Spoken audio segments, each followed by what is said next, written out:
সম্মানিত প্রধান অতিথি জননেতা জনাব অধ্যাপক মিয়া গোলাম পরোয়ার,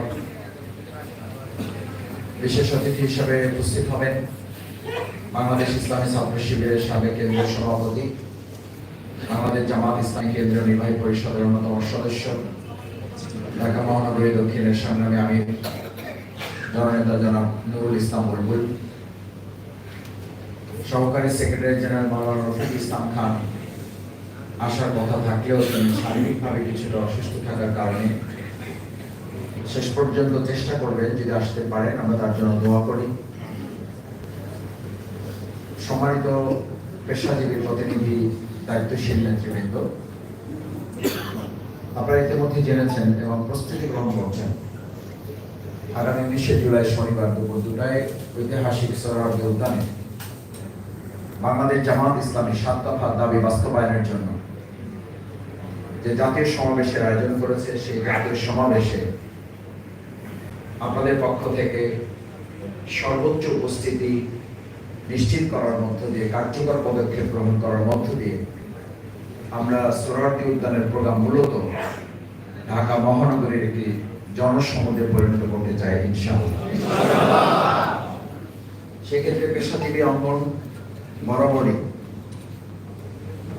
বিগত 17 বছরের আন্দোলন সংগ্রামে আপনারা আপনাদের প্রত্যেকের নিজ নিজ অবস্থান থেকে তাৎপর্যপূর্ণ গুরুত্বপূর্ণ ভূমিকা পালন করেছেন। সেই ভূমিকা পালনের ধারাবাহিকতায় আমরা 2024 সালের জুলাই আগস্টের গণঅভ্যুত্থানের মধ্য দিয়ে যে সুন্দর একটি বাংলাদেশ পেয়েছি, সেই বাংলাদেশটিকে একটি মানবিক বাংলাদেশ হিসেবে বিনির্মাণের জন্য আমাদের এই প্রিয় সংগঠনের সংগ্রামী আমিরে জামাত জননেতা জনাব ডাক্তার শফিকুর রহমান আমাদেরকে যে নির্দেশনা দিয়েছেন, সেই নির্দেশনাকে বাস্তবায়নের লক্ষ্যে আমরা প্রত্যেকটি প্রান্তরে আমাদের প্রত্যেকটি বিভাগ সমূহে আপনারা প্রাণান্তকর প্রচেষ্টা চালাচ্ছেন এবং তা অব্যাহত রেখেছেন।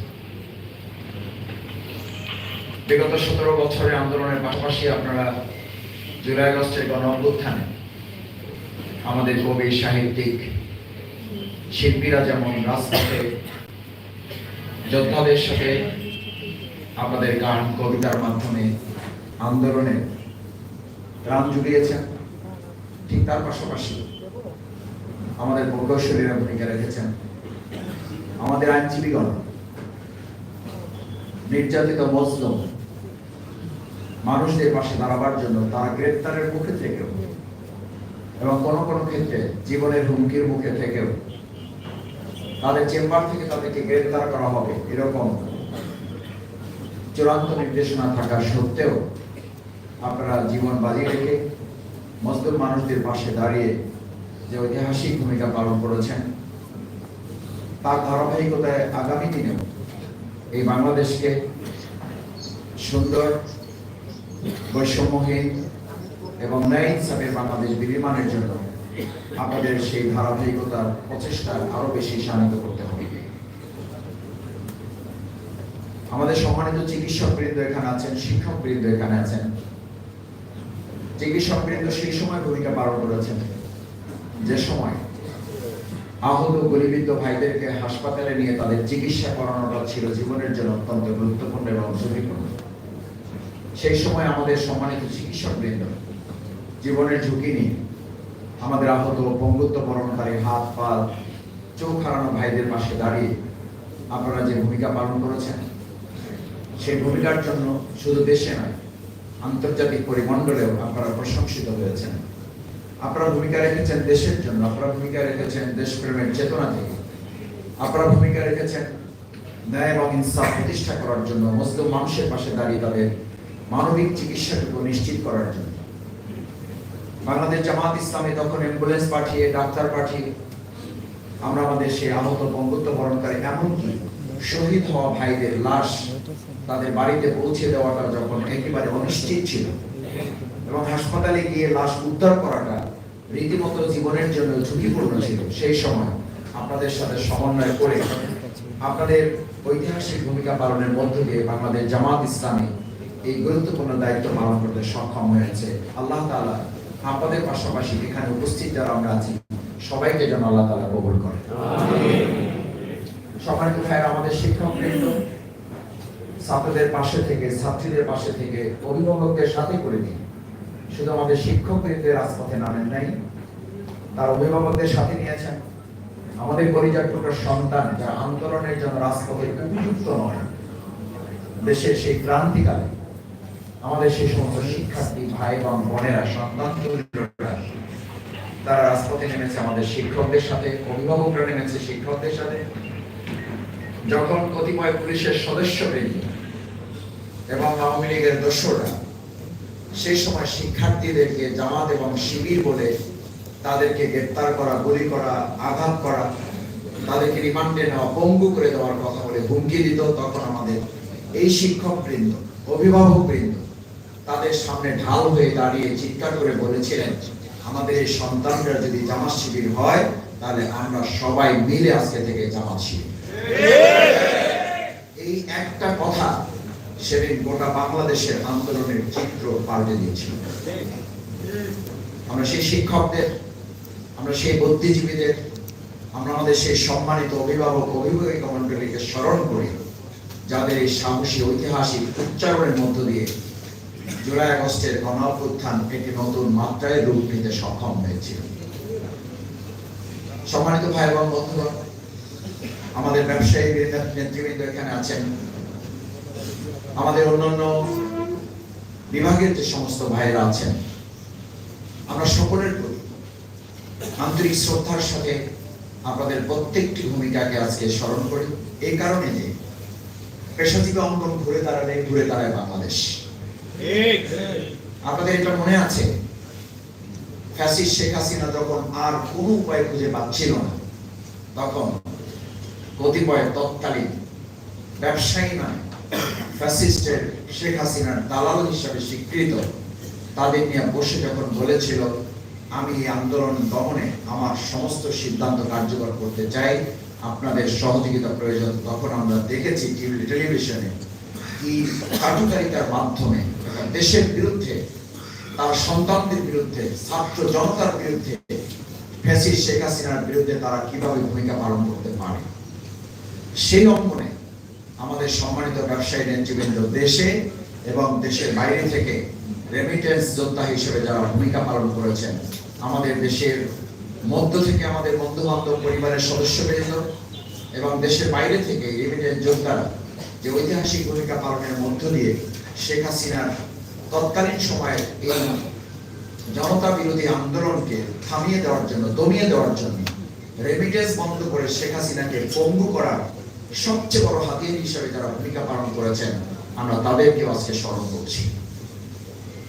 এবং একই সাথে বাংলাদেশ জামাত ইসলামী ৭ দফা দাবির মধ্যে উল্লেখ করেছে, আমাদের যে সমস্ত প্রবাসী ভোটারবৃন্দ রয়েছেন, নাগরিকবৃন্দ রয়েছেন, তাদের কোন একজনের ভোট বাদ রেখে বাংলাদেশে আগামী দিনের জনগণ নির্বাচন মেনে নেবে না।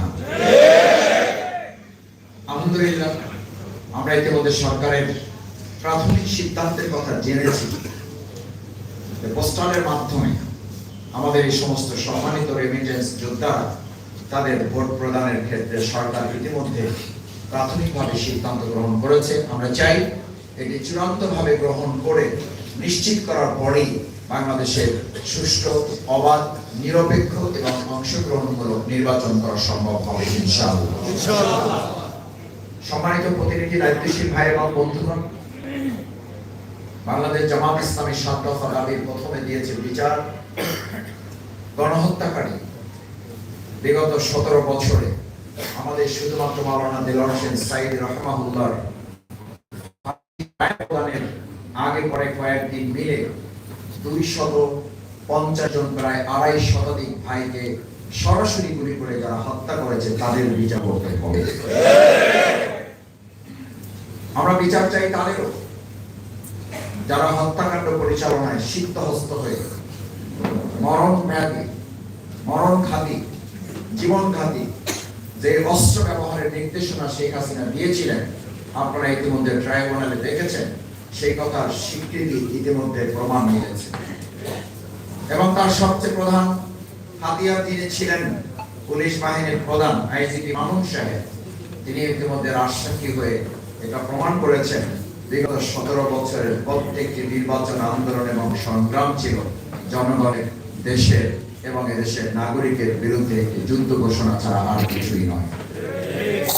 আমরা সেই কারণে বলেছি বিচার করতে হবে শুধু কোন একটি দলের জন্য নয়, শুধু শেখ হাসিনার বিচার নিশ্চিত করার নয়, বরং শেখ হাসিনার বিচার নিশ্চিত করার পাশাপাশি তার দোসররা যারা হত্যাকাণ্ডে অংশগ্রহণ করবে তাদেরকে গ্রেফতার করে আইনের আওতায় নিয়ে এসে তাদেরকেও বিচারের মুখোমুখি করতে হবে। না হলে কি হচ্ছে, আজকে বিচার সংস্কৃতিহীনতার যে চিত্র আমরা বাংলাদেশে দেখতে পাচ্ছি, গত 9 জুলাই মিটফোর্ডের সামনে যে মর্মান্তিক এবং বিভৎস নারকীয় হত্যাকাণ্ড চালানো হয়েছে, আমরা মনে করি সেই বিগত দিনের বিচার নিশ্চিত করতে পারলে এরকম আর বিভৎস হত্যাকাণ্ড বাংলাদেশে সংঘটিত হতে পারবে না। এই হত্যাকাণ্ড আমাদের 2006 সালের 28 অক্টোবরের কথা মনে করিয়ে দেয়। আমরা এরকম আর বিভৎস নারকীয় হত্যাকাণ্ডের দিকে বাংলাদেশকে ধাবিত হতে দিতে চাই না। সঙ্গত কারণে বাংলাদেশ জামাত ইসলামী বিচার নিশ্চিত করে নির্বাচনের সুষ্ঠু পরিবেশ নিশ্চিত করার জন্য আমরা 19 জুলাই ঐতিহাসিক সোহরাওয়ার্দী উদ্যানে আমাদের জাতীয় সমাবেশের আহ্বান করেছি। এই সমাবেশটি শুধু জামাত ইসলামীর নয়, এই সমাবেশটি শুধু ইসলামী ছাত্র শিবিরের নয়, এই সমাবেশটি শুধুমাত্র কোনো একটি রাজনৈতিক দলের নয়, বরং আমরা মনে করি যারা অবাধ, সুষ্ঠু, নিরপেক্ষ, নির্দলীয়, যার ভোট সে দিতে পারবে, যাকে খুশি তাকে দিতে পারবে, অংশগ্রহণমূলক একটি নির্বাচনের জন্য এই জাতীয় সমাবেশ একটা গুরুত্বপূর্ণ মাইলফলক হিসাবে ভূমিকা পালন করবে। আমরা সংস্কারের কথা বলেছি, কারণ এই সংস্কার সাধন করে না নির্বাচন দিলে আমাদের বাংলাদেশের বর্তমান রাজনৈতিক প্রেক্ষাপট সামনে রেখে একথা আমরা নিশ্চিত করে বলতে পারি, একটা অবাধ, সুষ্ঠু, নিরপেক্ষ নির্বাচন শুধুমাত্র মুখের কথায় সুষ্টিবে বাস্তবে অর্জন করা অসম্ভব শুধু নয়, এটা অবাস্তব একটি ব্যাপার। সেই সংস্কার শুধুমাত্র রাজনৈতিক সংস্কার ঐক্যমত কমিশনে করলে হবে না। বাংলাদেশ জামাত ইসলামী মনে করে বর্তমান বিরাজমান যে সকল আন্দোলন সংগ্রাম আমরা একসাথে, বৈষম্য বিরোধী আন্দোলন বিগত 15.5 বছর, 16 বছর, 17 বছর আমরা এক পথে, একসাথে, এক রাস্তায়, এক মঞ্চে আন্দোলন করেছি, জেল জুলুম নির্যাতনের শিকার হয়েছি। সেই আন্দোলন সংগ্রামের সাথী যারা রাজনৈতিক দল পরিচালনা করছেন, যারা তাদের রাজনৈতিক দলগুলোর মধ্যে সংস্কার সাধন না করলে আমরা আগামী দিনে শুধু প্রশাসন কিংবা শুধুমাত্র অন্তর্বর্তীকালীন সরকারের উপর নির্ভর করে একটা অবাধ, সুষ্ঠু, গ্রহণযোগ্য নির্বাচন অনুষ্ঠান করা সম্ভব হবে না। আমরা ইতিমধ্যে লক্ষ্য করেছি রাজনৈতিক দলগুলো নিজেদের মধ্যে সংস্কার সাধন করতে না পারার ব্যর্থতায় আজকে আমাদের হত্যাকাণ্ড বন্ধ করা যাচ্ছে। রাজনৈতিক দলগুলোর মধ্যে সংস্কার সাধন করার ব্যর্থতার ফসল হিসাবে আজকে নিজ দলের কর্মীদের দ্বারা প্রায় 2 শতাধিকের কাছাকাছি লোকদেরকে নিজেদের দলের লোকেরা নিজেরা হত্যা করতে বাধ্য হয়েছে। এরকম একটা চিত্র সামনে রাখলে এটা বোঝা যায় নির্বাচনের পরিস্থিতি যতটা আরো কাছে আসবে তত এই পরিস্থিতি আরো খারাপের দিকে যাবে। সেই জন্য যারা নির্বাচনের জন্য তড়িঘড়ি করছেন, বাংলাদেশ জামাত ইসলামী স্পষ্ট করে বলতে চায়, যখন ডিসেম্বর থেকে জুনের মধ্যে নির্বাচনের রোডম্যাপ প্রধান উপদেষ্টার পক্ষ থেকে ঘোষণা করা হয়েছে, তারপর থেকে জামাত ইসলামের সম্মানিত আমির জামাত ডক্টর শফিকুর রহমান এবং জামাতের নেতৃবৃন্দ আমরা সব সময় বলে এসেছি, এই রোডম্যাপের প্রতি আস্থা রেখে জামাত ইসলামী তার কার্যক্রম পরিচালনা করেছে। কিন্তু আমরা কোনো জায়গায় কথা শুনতে পাই জামাত ইসলামী তার বক্তব্যের মধ্যে কখন কোনটা বলে এটা নাকি তারা বুঝতে পারেন না। আমরা বিস্মিত হই, বরং আপনারা যে ভূমিকা পালন করছেন সেই ভূমিকা পালনটা এই দেশের জনগণ বুঝতে পারেন না, যে আপনারা বিচার সংস্কার চান, নির্বাচন চান, নাকি বাংলাদেশের সুষ্ঠু, নিরপেক্ষ, অবাধ এবং সুগ্রহমূলক একটা নির্বাচনের জন্য লেভেল প্লেইং ফিল্ড দরকার। আপনারা সেই ক্ষেত্রে আদৌ কোনো ভূমিকা পালন করছেন কিনা জনগণ সেটা বুঝতে পারছে না। আপনাদের ভূমিকা এটা পরিষ্কার হচ্ছে না, আপনাদের বক্তব্যের মাধ্যমে তা পরিষ্কার হচ্ছে না। যদি তাই হয় তাহলে জামাত ইসলামী চাঁদাবাদের বিরুদ্ধে, সন্ত্রাসের বিরুদ্ধে, দখলদারদের বিরুদ্ধে কথা বললে আপনাদের মন খারাপ হবে কেন? বরং আপনাদেরও তো সুরে সুর মিলিয়ে বরং আরো এক ধাপে গিয়ে এ ব্যাপারে ভূমিকা পালন করা উচিত ছিল। তা করতে না পারা প্রমাণ করে আপনারা শুধু একটা নির্বাচনই চান, যে নির্বাচনটা বিগত 17 বছরের নির্বাচনের সাথে তেমন কোনো পার্থক্য রচিত হবে না। সম্মানিত ভাই এবং বন্ধুগণ, সেজন্য লেভেল প্লেইং ফিল্ডের জন্য জাতীয় সমাবেশে বাংলাদেশ জামাত ইসলামী তার দাবি রেখেছে। জামাত ইসলামী দাবি রেখেছে পিআর পদ্ধতির ব্যাপারে প্রপোর্শনাল রিপ্রেজেন্টেশন।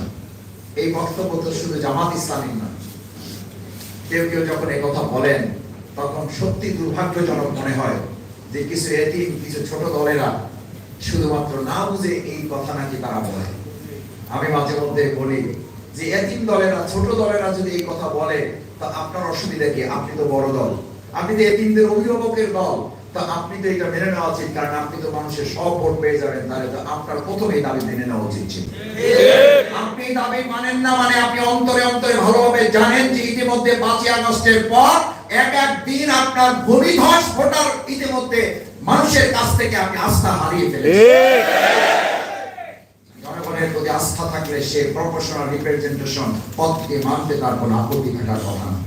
যারা জনগণের আস্থা, ভোটে আস্থা রাখেন না, যারা এখনো মনে করেন ভোট কেন্দ্র দখল করা যায়, যারা এখনো মনে করেন জাল ভোট দেওয়া যাবে, যারা এখনো মনে করেন ভোট ডাকাতি করা যাবে, তারাই শুধুমাত্র প্রফেশনাল রিপ্রেজেন্টেশন পদ্ধতি মেনে নিতে আপত্তি করে আপনারা অন্যান্য দলগুলোকে যে তুচ্ছ-তাচ্ছিল্য করছেন, এর জবাব রাজনৈতিক দলগুলো দেবে না।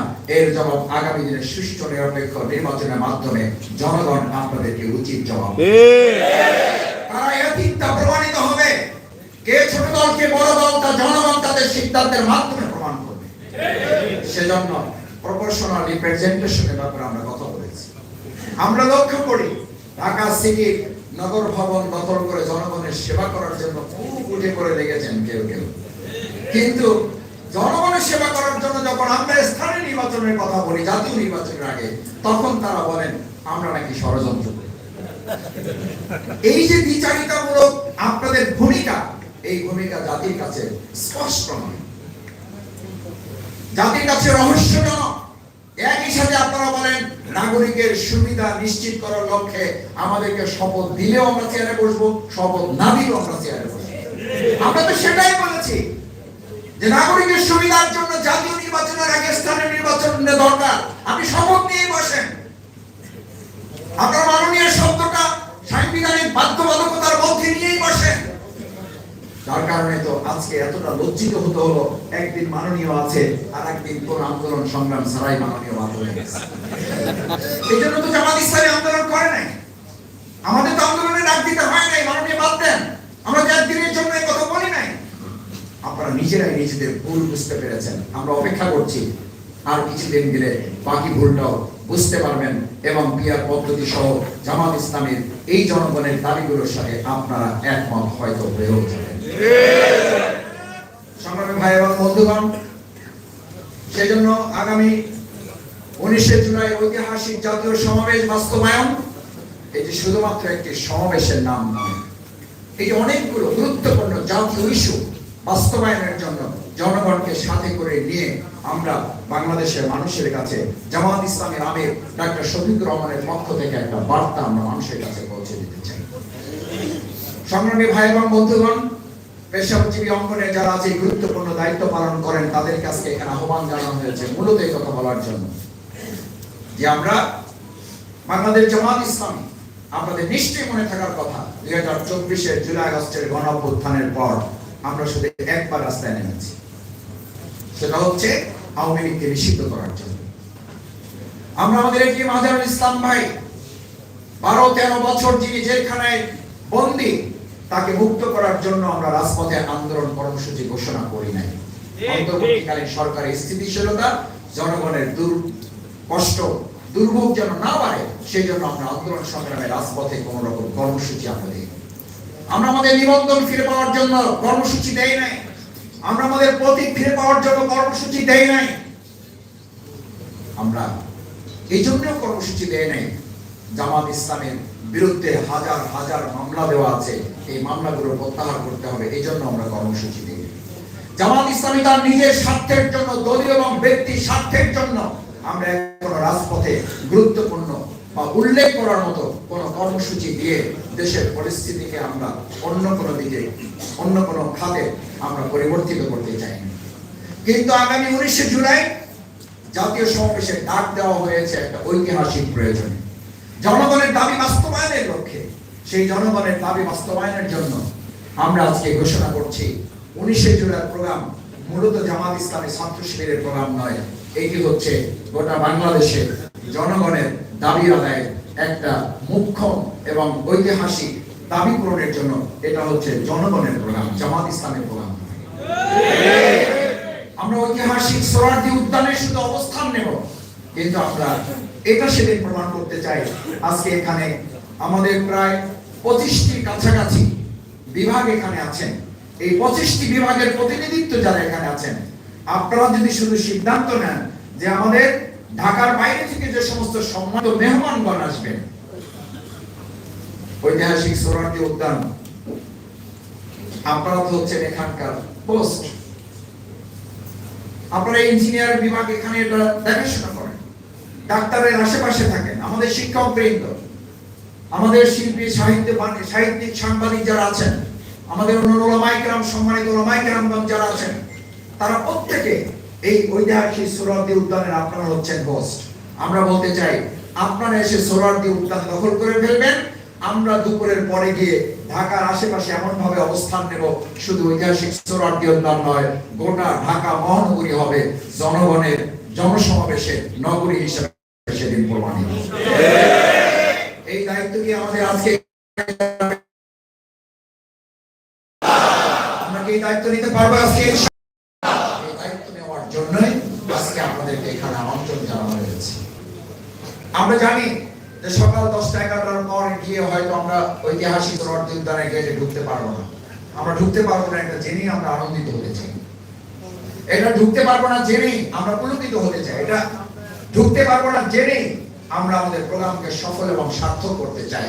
যে সেদিন পেশাজীবী অঙ্গন ঢাকা মহানগরী দক্ষিণ আমরা আমাদের গলি করে প্রত্যেকটা পয়েন্টে দাঁড়িয়ে অবস্থান নিয়ে আমাদের ঢাকার বাইরে থেকে আগত সম্মানিত যারা সুধী মণ্ডলী আসবেন, নাগরিক বৃন্দ যারা আসবেন, তাদেরকে আমরা মেহমানদারি করানো, তাদের খোঁজ খবর রাখা এবং তাদেরকে যথাযথভাবে গ্রহণ করতে পারাই হবে 19শে জুলাই প্রোগ্রামের আমাদের মূলত দায়িত্বের একটা বড় অংশ।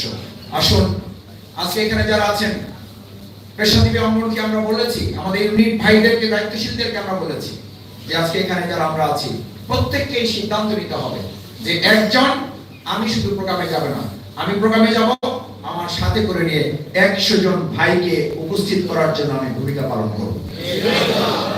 বাংলাদেশ জামাত ইসলামের প্রতি মানুষের আস্থা, বিশ্বাস এবং ভালোবাসা যে মাত্রা এখন অবস্থান করছে, আজকে পেশাজীবী অঙ্গনের দায়িত্বশীল ভাইদের বিবেকের কাছে জিজ্ঞেস করতে চাই, এই প্রত্যেক একজন ভাই 100 জন ভাইকে সাথে করে নিয়ে আসার মতো অবস্থা ঢাকা সিটিতে আছে না নাই? আপনার আত্মীয় স্বজন, বন্ধু বান্ধব, আমরা এই কথা এই কারণে বলছি না যে আজকে পদত্যাগেরও হিড়িক আমরা শুনতেছি। যারা বলেন যে আপনারা ছাড়ার কেউ নাই, যারা মনে করেন যে আপনারা চলে গেছেন ক্ষমতায়, আজকে আমরা তো আপনাদের কর্মকাণ্ডের কারণে আমরা কথা বলছি না, শুধু আমরা তো আপনাদের নাম ধরেও কথা বলি না, একসাথে কাজ করেছি মঞ্চে, একসাথে জেলখানায় থেকেছি, একসাথে জেলখানায় দিনের পর দিন খাওয়া দাওয়া করেছি। আমরা আপনাদেরকে দাওয়াত দিয়েছি, আপনারা আমাদেরকে দাওয়াত দিয়েছেন। রিমান্ডে আমার খাবার আপনারা খেয়েছেন, আপনাদের খাবার আমরা খেয়েছি। এখন তাদের বিরুদ্ধে কথা বলার মতো সৌজন্য তারা খেলা। কিন্তু যখন আমরা পত্রিকায় আজকেও সোশ্যাল মিডিয়ায় দেখতে পাই আপনার দলের নিজের কর্মকাণ্ডের কারণে আপনার দলের লোকেরা ইস্তফা দিয়ে পদত্যাগ করে তারা নিজেরা নিজেদেরকে সেখান থেকে সরিয়ে নিচ্ছে, আমার মধ্যে আপনাদের নিজেদের আত্মসমালোচনা করে আপনাদের সিদ্ধান্ত নেওয়া উচিত, হয় দল ঠিক করে, না হলে দলীয় কর্মীদের তার নিজ নিজ জায়গায় ভূমিকা পালন করার পরিবেশ আপনারা তৈরি করে দেওয়ার সুযোগ। এরকম পরিস্থিতি গতকাল এবং তার আগে 2-3 দিনের পরিস্থিতি তো আমরা দেখেছি। 2024 সালের জুলাই আগস্টে, এই 29শে জুলাই, 30শে July, August, 1 August, 2 August, 3 August, ওই সময় আমরা দেখেছি কেউ দুধ দিয়ে গোসল করতেছেন, কেউ তওবা তিলা করে ফিরে আসতেছেন, কেউ ফেসবুকে স্ট্যাটাস দিচ্ছেন। সেই একই চিত্র তো আমরা গত কয়েকদিন ধরে দেখতে পাচ্ছি। এই চিত্র প্রমাণ করে বাংলাদেশের জনগণ নতুন কোন ফ্যাসিস্টকে মাথা দ্বারা উঠতে দিবে না। আর নতুন কোন স্বৈরাচার, নতুন কোন ফ্যাসিস্ট, নতুন কোন চাঁদাবাজ, নতুন কোন সন্ত্রাসবাদের দিকে এই বাংলাদেশ এগিয়ে যাবে, এটাই দেশের মানুষ আর পছন্দ করে। সুতরাং সেরকম একটা প্রেক্ষাপটে আপনি 100 জনকে সাথে করে নিয়ে আসবেন, এটা খুব স্বাভাবিক একটি ব্যাপার। যদি আমরা বলতে পারি জনগণের কাছে, আমরা যদি জনগণের কাছে আমাদের কথা বলতে পারি, আমরা সেই কাজটা করতে পারবো। আজকে এখানে ইউনিট সভাপতি, সেক্রেটারি ভাইদেরকে আমন্ত্রণ জানানো হয়েছে। আমরা এই জন্য আমন্ত্রণ জানিয়েছি, ইউনিট মানে হচ্ছে আমাদের সংগঠনের সবচেয়ে, আলহামদুলিল্লাহ সম্মানিত ভাই এবং বন্ধুগণ, আপনারা লক্ষ্য করছেন আমাদের মাঝে ইতিমধ্যে এসে উপস্থিত হয়েছেন বাংলাদেশ জামাত ইসলামী ঢাকা মহানগরী দক্ষিণের সংগ্রামী আমির, আজকের অনুষ্ঠানের সম্মানিত অন্যতম বিশেষ অতিথি, কেন্দ্রীয় নির্বাহী পরিষদের অন্যতম সদস্য, ইসলামী ছাত্র শিবিরের সাবেক কেন্দ্রীয় সভাপতি জননেতা জনাব নুরুল ইসলাম বুলবুল।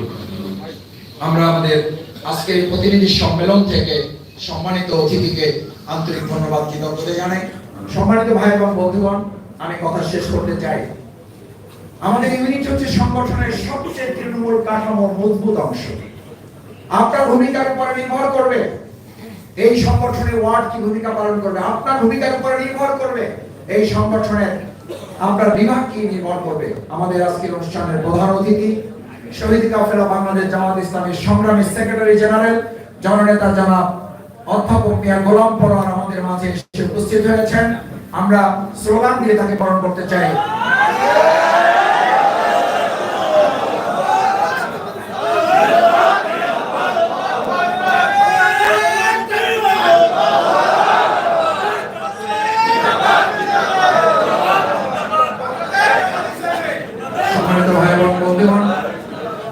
আমাদের প্রধান অতিথি, বিশেষ অতিথি এসেছেন। আমি শেষ করতে চাই যে কথা বলে, আমাদের এই প্রত্যেকটি ইউনিট থেকে আমরা আমাদের সংগঠনের 19 জুলাই কর্মসূচি বাস্তবায়নের জন্য প্রত্যেক ইউনিট কমপক্ষে 200 জনকে টার্গেট করে আমরা আমাদের এই আয়োজনকে সফল করার জন্য ইতিমধ্যে আমরা আমাদেরকে যে নির্দেশনা দিয়েছি, এই নির্দেশনা বাস্তবায়ন করে 7 দফা বাস্তবায়নের জন্য সেদিনের ঐতিহাসিক জাতীয় সমাবেশ আমরা একটা জনসমুদ্রে এমন ভাবে রূপ দিতে চাই, জনগণের প্রত্যেকটি দাবি বাস্তবায়ন করে লেভেল প্লেইং ফিল্ড তৈরি করে নির্বাচনের সুষ্ঠু পরিবেশ আমরা নিশ্চিত করব ইনশাআল্লাহ।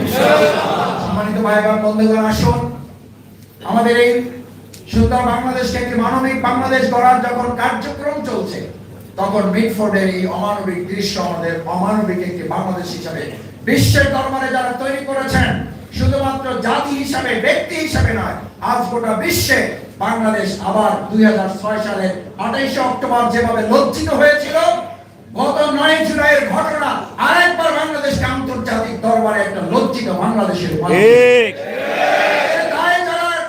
এর সাথে সম্পৃক্ত, এর দায় যারা রাজনীতির সাথে, রাজনৈতিক দলের সাথে সম্পৃক্ত, অবশ্যই ব্যক্তি এবং দল এই লজ্জিত বাংলাদেশের দায় থেকে আপনারা কোনোভাবে দায় এড়াতে পারেন না। আসুন আমরা সেই মানবিক বাংলাদেশ বিনির্মাণের লক্ষ্যে আগামী 19 জুলাই সমাবেশ হবে। বাংলাদেশের মানুষের মানবিক রাষ্ট্র বিনির্মাণের সুন্দর বাংলাদেশ, সেই প্রত্যাশা ব্যক্ত করে সেই বাংলাদেশ বিনির্মাণে, সেই 7 দফা দাবি বাস্তবায়নে আপনারা ভূমিকা পালন করবেন, সেই প্রত্যাশা ব্যক্ত করে আমার কথা শেষ করছি। আল্লাহ হাফেজ। বাংলাদেশ জিন্দাবাদ, বাংলাদেশ জামাত ইসলামী জিন্দাবাদ। আসসালামু আলাইকুম।